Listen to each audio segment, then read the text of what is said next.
down affirmative action last week.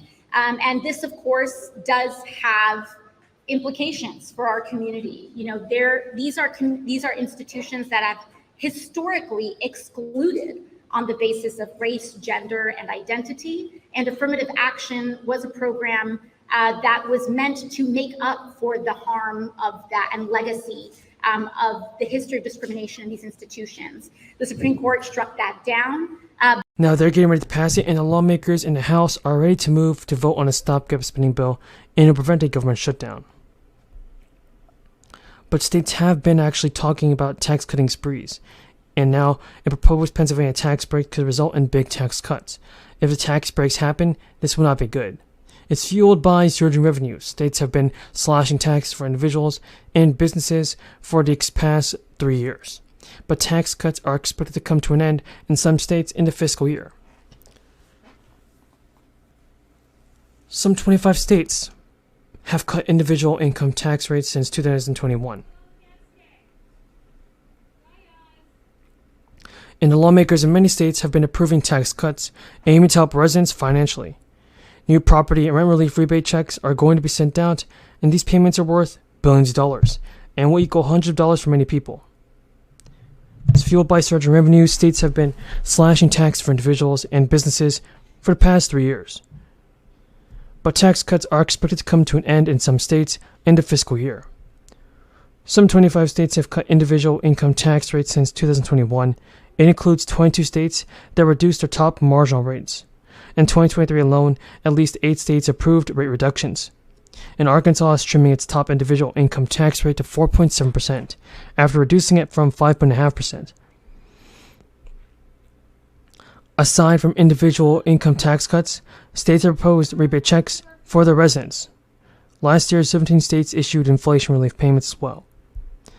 And now, if you're a Massachusetts resident, income tax refunds were available to you if you paid personal income taxes and filed your return by October 17.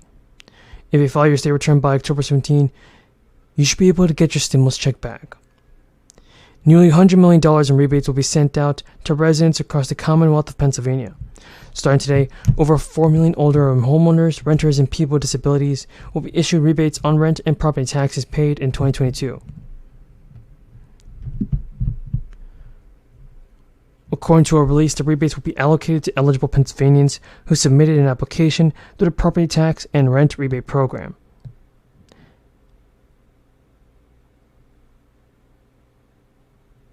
Applicants who submit their bank account information on the application forms will receive the rebate through direct deposit.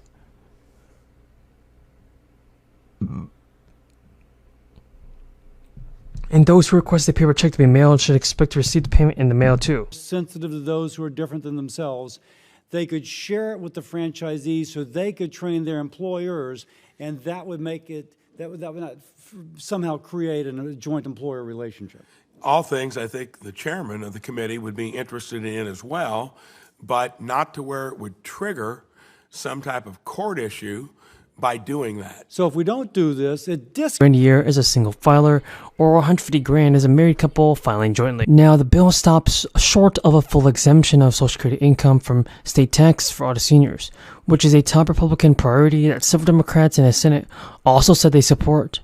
According to the Minnesota Department of Revenue, half the filers don't pay taxes on Social Security right now, but these changes mean that 76% of seniors would pay no taxes on those benefits. There's also a $100 million boost to state aid to cities and counties so communities can provide some public services without levying huge property tax increases.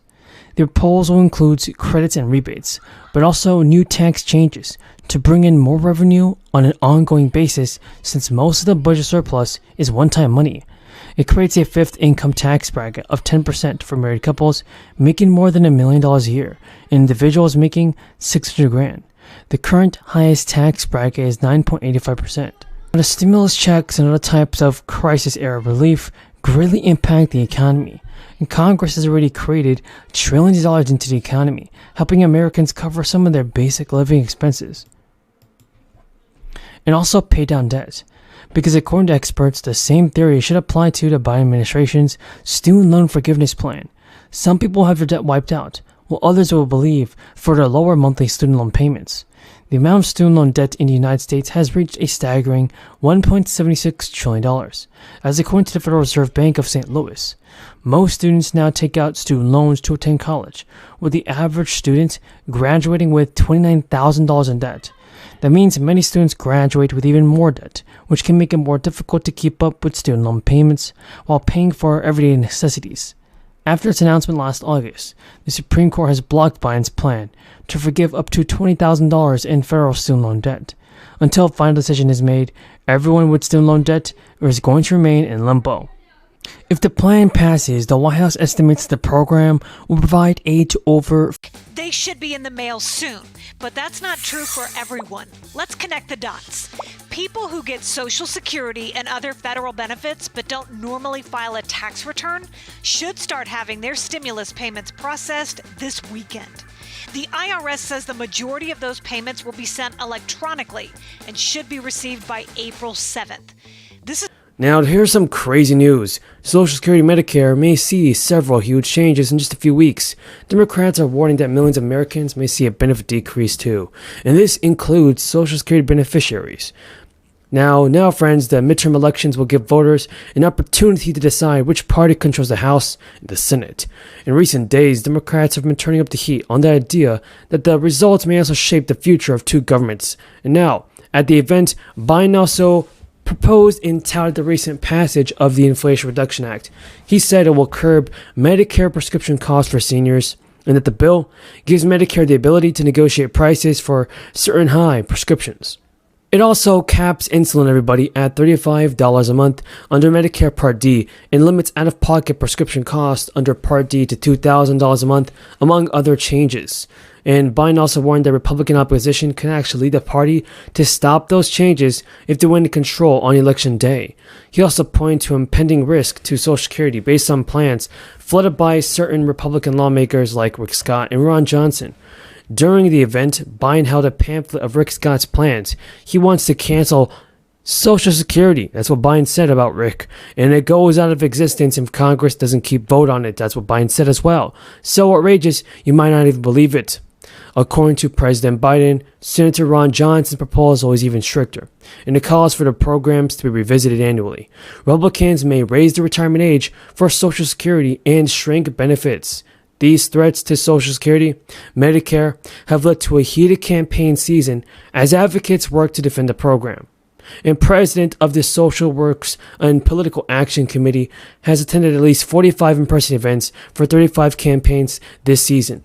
Now, before Social Security was even created, more than 50% of seniors lived in poverty. And before that, Medicare was passed, and more than 35% of seniors had actually income